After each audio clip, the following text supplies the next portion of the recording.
Hello students, रचनास creation करची से कलम तक में आप सबका फिर से स्वागत है। तो ये बौद्ध धर्म का है लास्ट पार्ट। 3 पार्ट मैंने पोस्ट कर दिए हैं, 2 पार्ट में मैंने पढ़ाया, 1 पार्ट में 25 क्वेश्चन कराए और ये लास्ट 25 क्वेश्चंस करा रही हूँ। आज का ये सेक्शन जो है ये बहुत इंपॉर्टेंट है क्योंकि इसमें बौद्ध धर्म के उन क्वेश्चंस का कलेक्शन है जो कि आपने नहीं पढ़े होंगे, क्योंकि मैंने यहाँ पे 2 से 3 ऐसी किताबों से कलेक्ट करके जो इम्पोर्टेंट है वो लाई हूँ मैं। और इसमें स्पेशली बौद्ध कला से है, कला स्थापत्य। तो ये बहुत इंपॉर्टेंट सेक्शन है सभी के एग्ज़ाम के लिए, चाहे वो कोई भी एग्ज़ाम दे रहे हों। तो आप इसको पूरा ज़रूर देखिएगा और मुझे कमेंट करके आपको बस इतना बताना है कि जो मैं अभी 25 क्वेश्चंस बताऊंगी उसमें से कौन सा क्वेश्चन था जो आपके लिए एकदम नया क्वेश्चन था और आपको वो इम्पॉर्टेंट लगा। तो चलिए शुरू करते हैं। सबसे पहला है त्रिपिटक। नाम सुना है त्रिपिटक का, मैंने लास्ट क्लास में आपको बताया, लास्ट वीडियो में। त्रिपिटक जो है सबसे इम्पॉर्टेंट है बौद्ध ग्रंथों में। बुद्ध की मृत्यु के बाद उनकी जो शिक्षा थी उसको संकलित करके 3 भाग में बांट दिया गया। इसी को क्या कहा गया? त्रिपिटक। तो त्रिपिटक में क्या थे? विनय पिटक, अभिधम्म पिटक और सुत्त पिटक। ये मैंने क्लास में आपको बताया। विनय पिटक में क्या था? नियम था। सुत्त पिटक में था धार्मिक सिद्धांत और अभिधम्म पिटक में दार्शनिक सिद्धांत। तो त्रिपिटक से यही सारे क्वेश्चंस घुमा फिरा के पूछे गए हैं। त्रिपिटक ग्रंथ किस धर्म से संबंधित है? बौद्ध धर्म। त्रिपिटक किस बौद्ध ग्रंथ पे संघ के जीवन से संबंधित कौन सा पिटक है? विनय पिटक। इस तरह से घुमा फिरा के त्रिपिटक से यही क्वेश्चंस पूछे गए हैं। अब यमक क्या है? ये क्वेश्चन आया हुआ है यमक के बारे में कि यमक बुद्ध पिटक से संबंधित है। कौन से पिटक से यमक संबंधित है? तो इसका आंसर है अभिधम्म पिटक। अभिधम्म पिटक में दार्शनिक सिद्धांत का एक संग्रह है। ये यमक को मैं इम्पोर्टेंट बता रही हूँ आप लोग के लिए। ये प्रश्नोत्तर के रूप में, मतलब इसमें प्रश्न और उत्तर दिए गए हैं। अभिधम्म के अंतर्गत 7 ग्रंथ शामिल हैं। उसी ग्रंथ में से एक है यमक। 7 ग्रंथ के नाम मैं बता देती हूँ। एक है धम्म संगणी, दूसरा है विभंग, तीसरा है धातु कथा, चौथा है युगल। ठीक है, 4 मैंने बताया। ये अगर यमक से पूछा गया क्वेश्चन तो आपको ये 7 याद होने चाहिए सिद्धांतों का संग्रह। विभंग, धातु कथा, युगल और धम्म संगति 4 बताया। 5वां है पंचती, 6ठा है कथावत्तु, 7वां है यमक और 8वां है पट्टान। तो अब आपके लिए नए शब्द नहीं होंगे, आप इसको याद कर लीजिए कि अभिधम्म पिटक के दार्शनिक सिद्धांत का संग्रह जो है वो 7 भागों में मिलता है और ये 7 भागों में से यमक पूछा जा चुका है, तो बाकी जो 6 हैं वो आपके लिए इम्पोर्टेंट है। ये क्वेश्चन नया है क्या आपके लिए? बताइएगा मुझे ज़रूर। अब तीसरा क्वेश्चन, बेसिकली ये तीसरा नहीं है, हम लोग 25 किया था हमने, ये 26वां है, ये 27वां है, ये 28वां क्वेश्चन। मैं लास्ट पार्ट के अकॉर्डिंग आपको बता रही हूँ।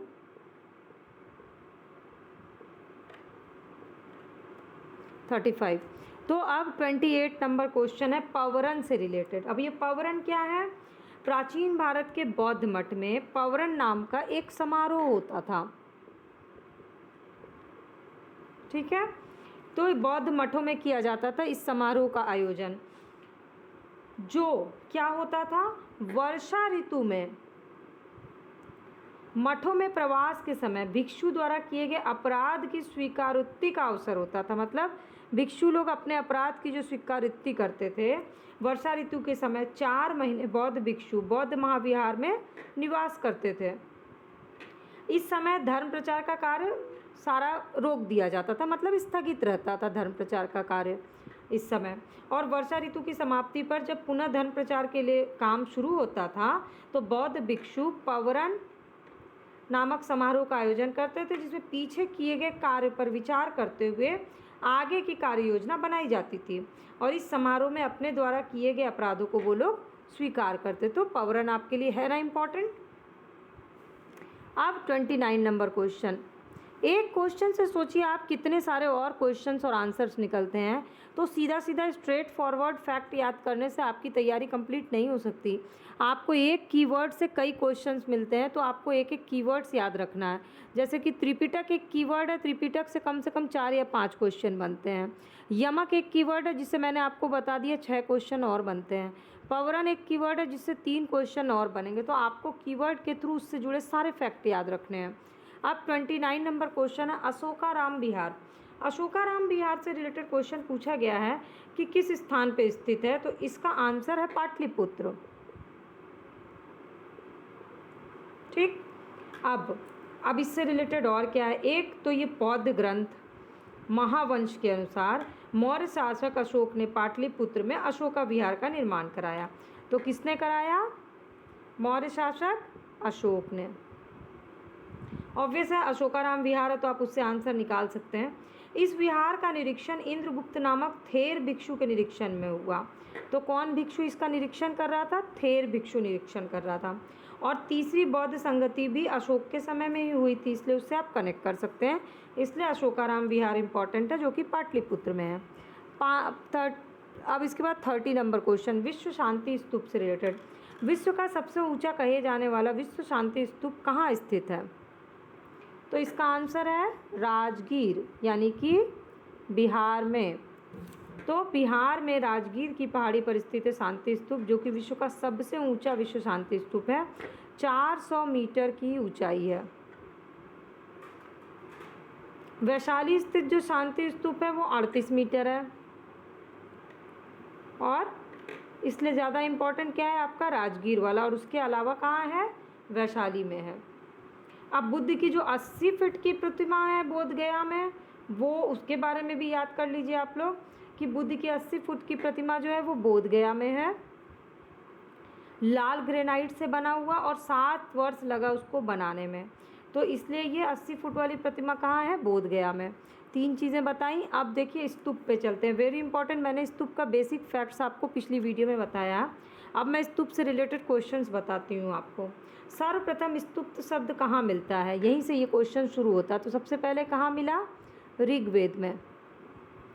अब ऋग्वेद से तो प्राप्त हो गया, लेकिन इसके अलावा कहाँ मिलता है? अथर्ववेद, वात्स्ययनी संहिता, तैत्तिरीय ब्राह्मण, पंचविश ब्राह्मण। चाहिए तो नोट डाउन कर लीजिए। इन 4 जगहों से स्तूप की चर्चा मिलती है। और स्तूप का शाब्दिक अर्थ क्या होता है? किसी वस्तु का ढेर। वस्तु का ढेर को बोलते हैं स्तूप। तो स्तूप से रिलेटेड क्वेश्चन ये हैं। इसके अलावा और भी क्वेश्चन पूछे गए स्तूप से कि वह स्तूप स्थल जिसका संबंध भगवान के जीवन, बुद्ध के जीवन के किसी घटना से नहीं है। तो बुद्ध के जीवन की घटना से संबंधित स्तूप कौन कौन से? एक तो सारनाथ हो गया, दूसरा बोध गया हो गया, तीसरा कुशीनारा। बोध गया का स्तूप स्थल बुद्ध की ज्ञान प्राप्ति से रिलेटेड है, सारनाथ का धर्म चक्र प्रवर्तन से, और कुशीनारा का मृत्यु से संबंधित है। तो बुद्ध के जीवन से संबंधित ये 3 स्तूप हैं। तो स्तूप से हमने कम से कम 5-6 क्वेश्चन तो निकाल लिए। स्तूप क्या है आपका? कीवर्ड है। इसके बाद का अगला कीवर्ड है संसार जो है वो अस्थिर है और क्षणिक है। ये किससे संबंधित है? तो ये है आपका बौद्ध धर्म से संबंधित। ऑब्वियस है हम लोग बौद्ध धर्म पढ़ रहे हैं, तो आंसर तो बौद्ध धर्म ही निकलेगा। बहुत आसान है। लेकिन क्या है कि बौद्ध धर्म ने किसको स्वीकार किया है, ये भी पूछ सकता है। बौद्ध धर्म ने क्षणिकवाद को स्वीकार किया है। बुद्ध ने अनित्यवाद के सिद्धांत का प्रतिपादन किया। ठीक, क्षणिकवाद अनित्यवाद का तार्किक विकास है। और बुद्ध के दर्शन जब अस्तित्व में आ गया तो ये इन दोनों को फॉलो करते हुए आया।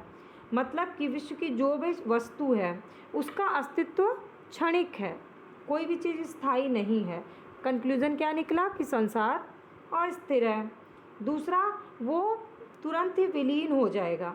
इन 2 चीज़ों को मिला करके बना है बौद्ध सिद्धांत कि संसार अस्थिर और क्षणिक है। अब एशिया का ज्योतिपुंज ये आपका कीवर्ड है। अब इससे रिलेटेड क्या क्या क्वेश्चन बन सकते हैं? एक तो ज्योतिपुंज के तौर पर जाना जाता है किसको? तो गौतम बुद्ध को। गौतम बुद्ध के जीवन पे लाइट ऑफ एशिया नामक एक पुस्तक लिखी। किसने लिखी? एडविन अर्नॉल्ड ने। और इससे रिलेटेड क्वेश्चन अगर आप लोग रेगुलर एग्जाम दे रहे होंगे तो आपको ज़रूर पता होगा कि ये 3 क्वेश्चन तो पूछे ही गए हैं एशिया के ज्योतिपुंज से। एक तो लाइट ऑफ एशिया किताब किस पे है? गौतम बुद्ध पे। एशिया का ज्योतिपुंज किसको कहते हैं? गौतम बुद्ध को कहते हैं। किसने लिखी थी किताब? एडविन अर्नॉल्ड ने। अब आगे क्या है कि एडविन अर्नॉल्ड की पुस्तक लाइट ऑफ द एशिया किस पर आधारित है? ये आपका बहुत इंपॉर्टेंट क्वेश्चन है। तो ये आधारित है ललित विस्तार पे। ये आप वेरी इंपॉर्टेंट में रख लीजिए, ललित विस्तार। इसके पुस्तक की प्रकाशन हुआ था 1879 में। तो एशिया के ज्योतिपुंज से हमने 5 से 6 इंपॉर्टेंट क्वेश्चन निकाले, जिसमें से एक ललित विस्तार जो है वो तो बहुत ही इंपॉर्टेंट है।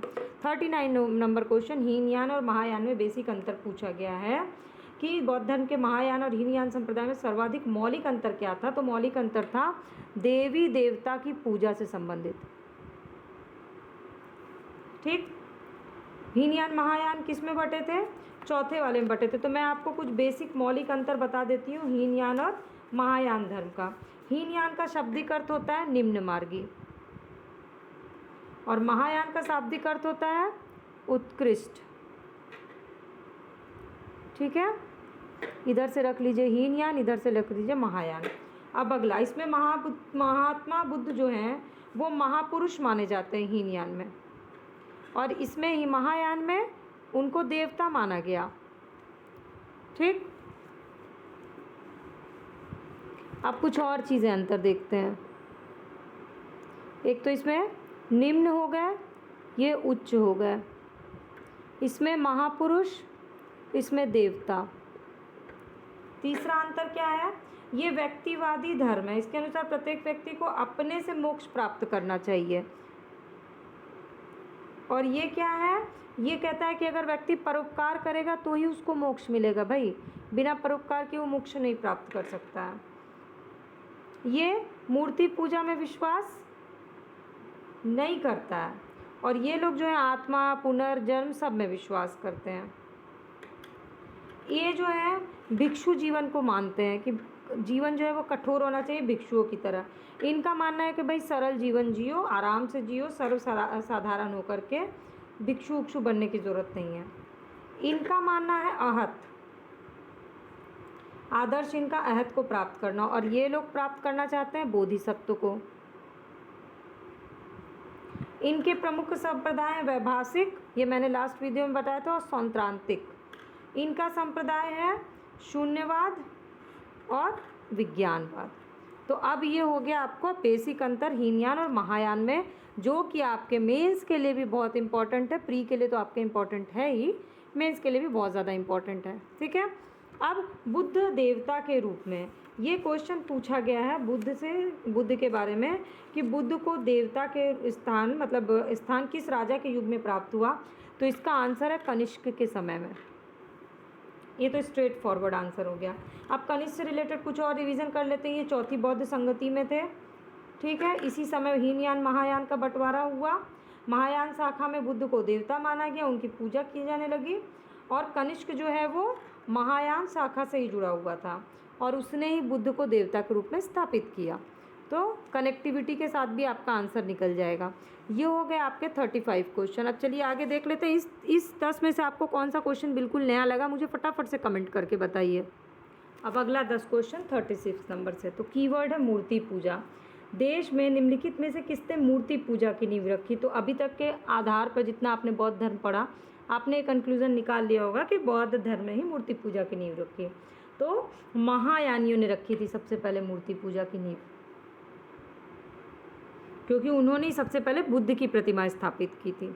अब अगला क्वेश्चन है गांधार शैली से रिलेटेड, जिससे बहुत बार क्वेश्चन पूछे जाते हैं कि गांधार शैली की मूर्ति कला में बुद्ध के सारनाथ में हुए प्रथम धर्म उपदेश के संबद्ध प्रवचन मुद्रा का नाम, प्रवचन मुद्रा का नाम।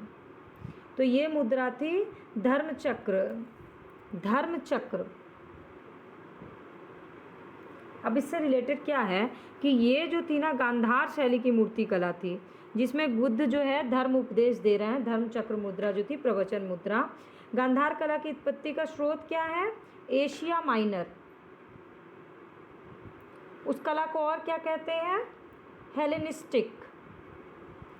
एक ही टॉपिक से आपको बहुत सारे आंसर मिलेंगे। हेलेनिस्टिक कला बोलते हैं। इस शैली की कला का प्रमुख विषय क्या है? महात्मा बुद्ध का पूरा जीवन चरित्र करना।